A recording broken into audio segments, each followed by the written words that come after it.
Welcome back to another episode of the Bradley University podcast. We are your hosts. I am Angie Cooksey. I serve as the Vice President for Enrollment Management, Marketing, and Communications.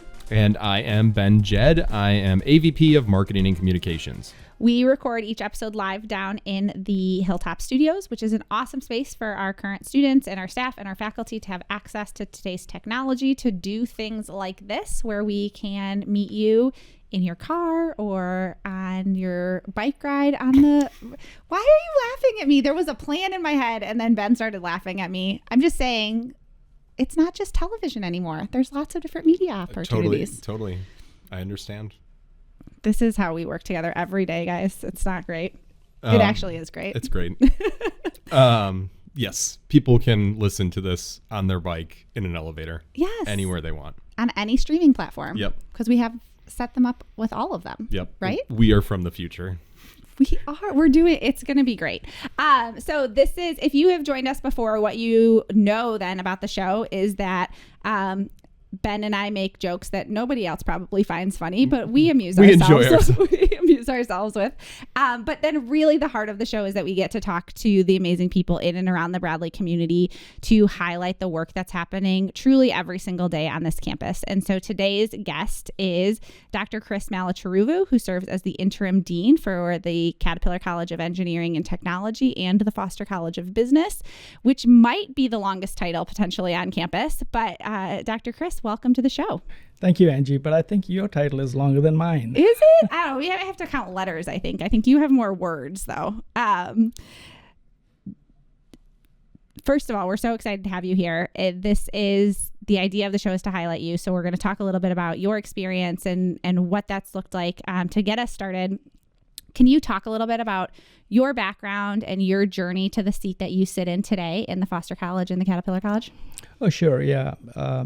Who doesn't like to talk about themselves, right? You would be surprised. Actually, a lot of people are very uncomfortable about that when they come on our show. So, well, I mean, so I started my journey back. I did my undergraduate degree in India at a place called IIT Madras. And then I got my graduate degrees at the University of Iowa. I went to the University of Florida for about a year and a half as a postdoc, followed by then maybe 3 years at Brooklyn Poly, which is actually now part of the NYU School of Engineering. Yeah. And that's when our second daughter was born. So my wife is from Iowa, and we were looking for opportunities in the Midwest. So, that was the right time for me to move. And when I came to Bradley, I just fell in love with the place because I just saw that the faculty, the people I met, and the students I met at the time, and this is going back a ways, they were fantastic. So the students and the faculty and the people are really the reason I came.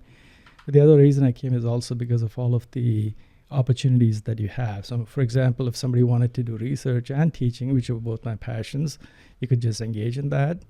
And you could do things that you really wanted to do. So that was, and my field is water resources and environmental engineering and things like that. So I came in 1997. So that's my 29th year here at Bradley University. Oh, that's awesome. I was just going to ask you, because you mentioned research and things like that. So you mentioned environmental and water research. Like, what are some of the research you've done over the years that you have really enjoyed doing that maybe you still do now? Yeah. When I first came to campus, I love interdisciplinary research. And so the first thing I did was I went to the College of Liberal Arts and Sciences. And I said, hey, let me go talk to some professors there. So I talked to folks in chemistry and biology and some in physics and math. And then I found out that I had a connection with one of the professors in biology. So he and I started to do some work together. He was more in the evolutionary biology area. And so then we started to work on the water quality stuff and on the Illinois River. And that was a very popular project for many of our grad students because we used to go out on the boat along the river and do sampling. And then we had a lot of experiments going on in both biology as well as in engineering. So that was a very rich exchange that was going on for many years. And a lot of good stuff came out of that. We had a lot of graduate students, both biology majors as well as engineering majors, who benefited from that.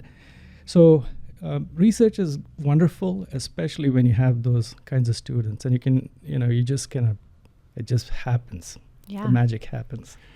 So you've been here for some time. I actually first came to Bradley in 1997 as well. I left and came back. But what do you love about your job, and what do you think makes Bradley unique? I love almost everything about my job, and it has evolved. I love over that. time. I love that. But the best part is actually the students and the people. I mean, I love working with both grad students and many undergrads. Undergraduate students are our strength here because we get to work with them for 4 years if we start out right. But grad students, I just get to keep them for maybe a year. Yeah. So, I've had a lot of success with working with my colleagues, with undergraduate students on many, many different research projects over the years in my role as a assistant professor, associate, and then a full professor. And now, at some point in your career, you come to a stage where you enjoy helping others reach their potential, helping them get to their goals. And that's where I am in my journey here at Bradley University today. One of the things that I have had so much fun working with you on this year, Chris, as we've gotten to work together, is I have a lot of ideas, but you might have more ideas on a daily basis, possibly. Like, I feel like you are always sort of thinking about, how could we do this differently? How could we approach this in a new way? How can we share this with a different audience? And so can you talk about some of the ways that you think about launching new ideas in either the Foster College or in engineering, or even just at the university in general? Because I think the idea of building ideas is something that takes time and talents to be able to do. And I think you do it really well. Thank you, Angie. I'm afraid to let anybody inside my head. I totally relate to that. So, I think the ideas are always there. So it's just, recognizing those opportunities and seeing what can come from them is kind of what I love that. And many of my ideas are collaborative ideas, and then I like to bring people along. And so that actually is the joy in, kind of making those things happen. Ideas will remain ideas if they don't get converted into a strategy, into action plans, and then to execute on that. So I like to follow through on those as much as I can. I mean, there are some ideas which are crazy, but their time hasn't come yet. I'm going to start saying that. I think that's really good. I think that's good. So what's something people may not know about you or your Bradley experience? About my Bradley experience, I think I keep a very open book in terms of like what I So do. everybody knows about your Bradley experience. Most of our folks know. And the other things I do is, I don't know if you know this, but I play a game called Bridge, which is a card game, and I'm pretty decent at it. I won a national championship. Wait, what? Pretty decent. Like, how does one win a national championship in Bridge? Well, it's a team game, and so you have to. There's about 50 districts in the United States. So there's 25 districts in the United States. So 2 states approximately in area per district. So you have to qualify at the district level, win there, and you go and represent that. And so I was actually representing part of Illinois, Iowa, a little bit of Minnesota and things like that. So when were you Bridge national champion? This is a while ago when I was a grad student. Yeah. We learn the coolest things on this show. I just got really, that's just fantastic. We should have a Bridge tournament. Oh sure, yeah. I only know how to play euchre. I don't think it's the same thing. It's not. It's not, no. That's the growing up in Michigan part of my life. When we talk about Bradley, we talk so much about, the people here and the stories and the students. Can you share a student or an alumni story that you think really highlights the Bradley experience that you've been a part of? Oh, there's lots of them. It's like, okay, you're trying to make me pick my children kind of thing. Yes, absolutely. Who's your favorite? No, there's lots of stories. I think the ones that really touch me are the ones where we have students who, through for whatever reason, they just may not be able to make it through until they have that support. And that's something that I like to do. So I have gotten involved with quite a few of those kinds of students who are really smart, but it's just something that they needed at a given time.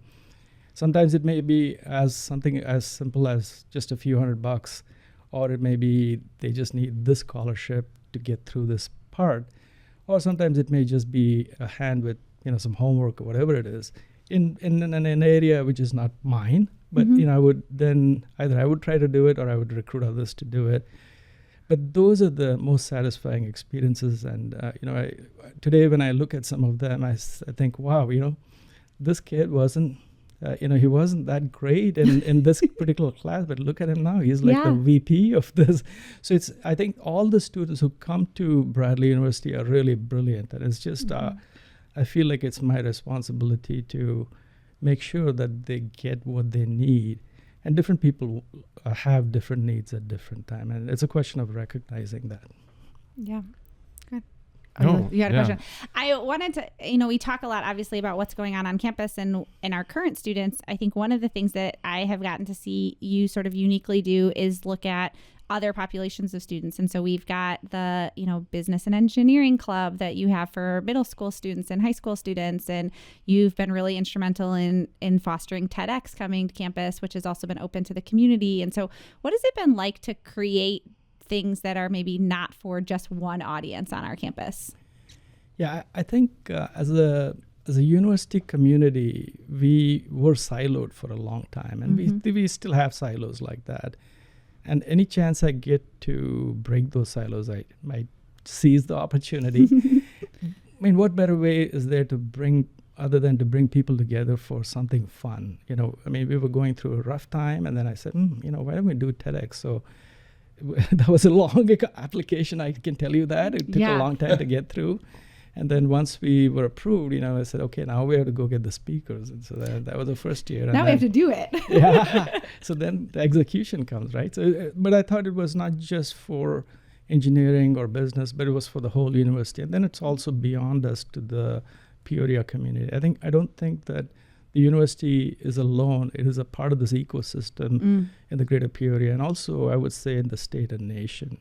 I mean, we have roots and we have friends in all parts of the world, because of our international students who've gone back and they've just excelled in so many disciplines, not just engineering, or sometimes in sciences, sometimes in the arts, etc. So it's really a rich group of people that we graduate from here, and anything I can do to bring people together for those kinds of opportunities is wonderful. And recruiting, and that's kind of like one of the things, just like you, that's top on my mind. So then, I had this idea. It was a crazy idea. I didn't know if it'll work. So we, with this whole business and engineering club, and what we did was I had a couple of alumni who were interested in doing something like this a few years ago. But then when I talked with them, they said, why don't you try, we'll help you with this. We'll give you the support, which is not a whole lot financial support to get that going. And so I said, okay, I'm going to try it. We started in July of 24 is kind of when I thought, okay, we'll try to get this going. But then I was lucky enough to find a really good partner in the District 150 superintendent. Yeah. And Sharon Karat did a wonderful job. Dr. Karat helped us to connect with everybody in the community. And so that, especially with the students, and then the students started to come here. And I didn't know all that would actually happen in exactly that way so quickly. So in about a matter of a couple of months, 3 months, we got that going. And the response was so good that I think we're going to continue that. And now the word is spreading so that people kind of know about it. So other schools are also coming. Yeah. So I think we are a community. And, Bradley is not alone. And Bradley is part of this big, ecosystem here. I use ecosystem because of my own technical roots. It's all tied together. Yeah. So one of the things that we ask everybody that comes on the show is, we talk a lot about what makes Bradley special and the work that, you get to engage in, but putting you on the spot a little bit in your role or in, maybe your experience in the classroom. What are you, Dr. Chris, unapologetically exceptional at? I would say teaching. I love teaching. I mean, that's one thing I miss in this role as a dean. Because there's not enough time to do all of that. You run the show. You could pick up a class. What's your favorite class to teach? It's funny. I've taught 32 different classes at Bradley. Whoa. And I mean, ranging from in civil engineering, and then I also taught one in geology, engineering geology, Yeah. chemistry, and things like that. So it's been but I love any course that gives. It's a little challenging, you know. That's because if I can make something which is challenging easier to comprehend and bring it to the students in a way that they're able to get that material, digest it, and then make it their own, I think I would have succeeded. I feel like I've succeeded in that. So I would say that would be my biggest strength. And the other one is, I would say, just to be able to work with different people and bring people together. Yeah. That's great. So thank you so much for joining us today. This has been really enlightening and just positive. So thank you. Yeah. We have to learn how to play bridge. We do. And then we're going to beat him. I don't think that's how that is going to go at all.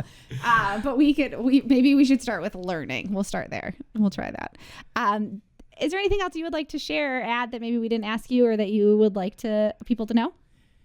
Yeah, I think the study abroad and the international opportunities for our students are just amazing. And, this is, again, undergraduate students doing research. And I worked with some of my colleagues, some really exceptional colleagues at the time in my department. And we took undergraduate students to conferences in Australia and Spain. And, these were undergrad students, and along with all PhD and professors. And they were the only 2 or 3 undergrad students at that conference. So it gave them that confidence and that ability to have that trust in themselves, so that once they graduated, they just went on and they just flew away, and then they just excelled in their own careers and lives. So those are the kinds of stories that I like, because Bradley has these kinds of opportunities that I think many other universities don't have or don't do to the extent that we do, the way that we do it. Ben and I are also available if you ever need a study abroad person to go with you. Australia, we could do Australia. We could do Australia. We could do Australia. We could teach a class.